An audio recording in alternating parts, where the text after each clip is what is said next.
Alright, so materials I used in today's project is going to be I don't even know what this thing's called. It's a simple line. It's what I use to cut my paper, but I also use it as a cutting board because I don't have one right now.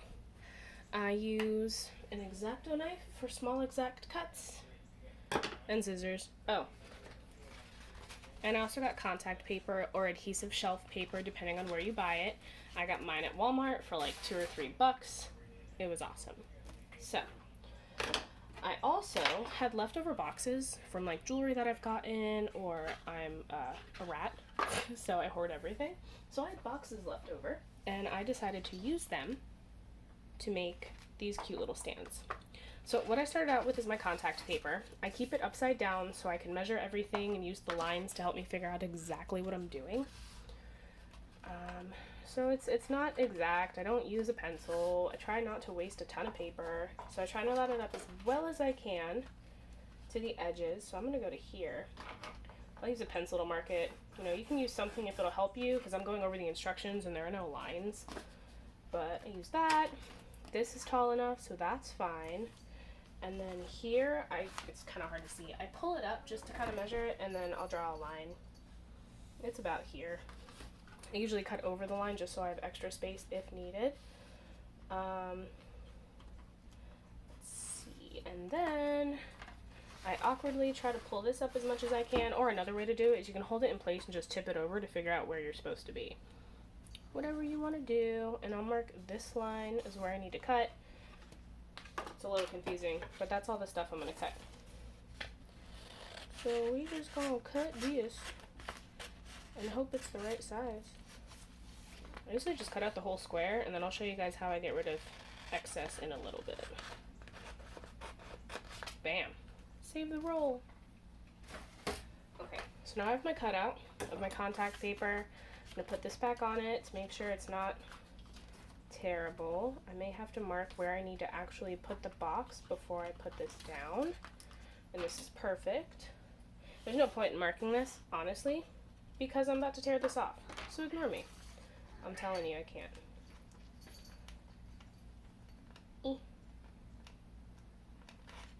Eventually, I'll take this off. We'll get there, guys. We'll get there. I got it. Yum. Bam. There you go. Alright. So here's my contact paper. I have extras on all sides, so even if I don't put this perfect, I'll be okay. And I set it right there, and I push down, and I make sure I smooth out inside the box. Okay. I always lift one side first, and then I lift the other side. And this might just be me. I do things weird. But then I cut the corners. I cut from this corner to this one. I do the same on all sides. As close to this little inner corner as I can get. If it's easier for you to use your X-Acto knife, you're more than welcome to do so. I like doing it this way because I already have the paper up and lined up, and I can kind of figure out exactly what it is that I'm trying to do.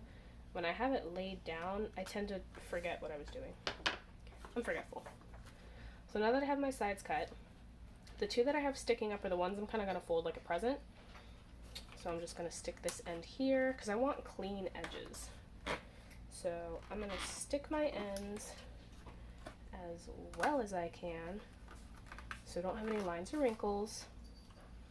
And then what I do is I fold up this end nice and flat.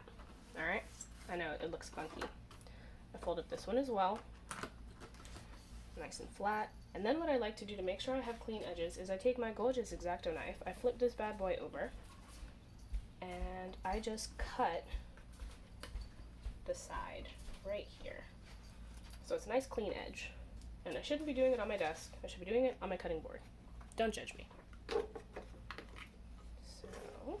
we're gonna take it, cut it as close to the edge as possible on all sides. Man, I'm getting stuck.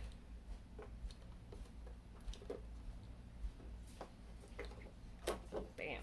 Look at that. Looking good.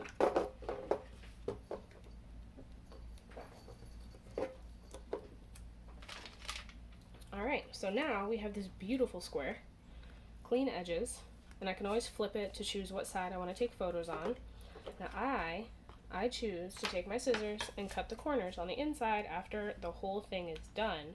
So I can actually fold this in, even though this is the bottom of the box, so I don't have any issues, it's not unlevel, anything like that. So I take it, maybe not, who knows. And I fold it in and stick it to the top like that.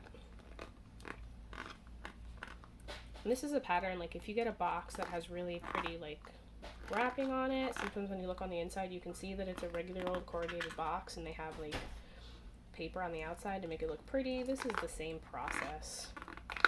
Super simple, super easy, inexpensive. Even if you want to get the little gift boxes from Dollar Tree, these are all, it's like, oh, see, this is what I was talking about. If you get a box that's really pretty on the inside, you'll see it's a regular corrugated box, and then you can see the wrap that they have. It's about the same thing that we're doing here. And pretty much what this is actually a whole box that I just decided to wrap because I could, and it actually gives me 2 stands that are 2 different levels. So I thought that was pretty cool. And that's it. You're done.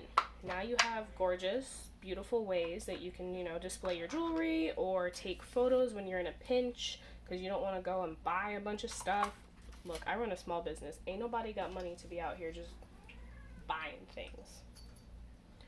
You just, whatever, get cute with it, get fancy, whatever you want to do, whatever you need to do, but bam, and you're done.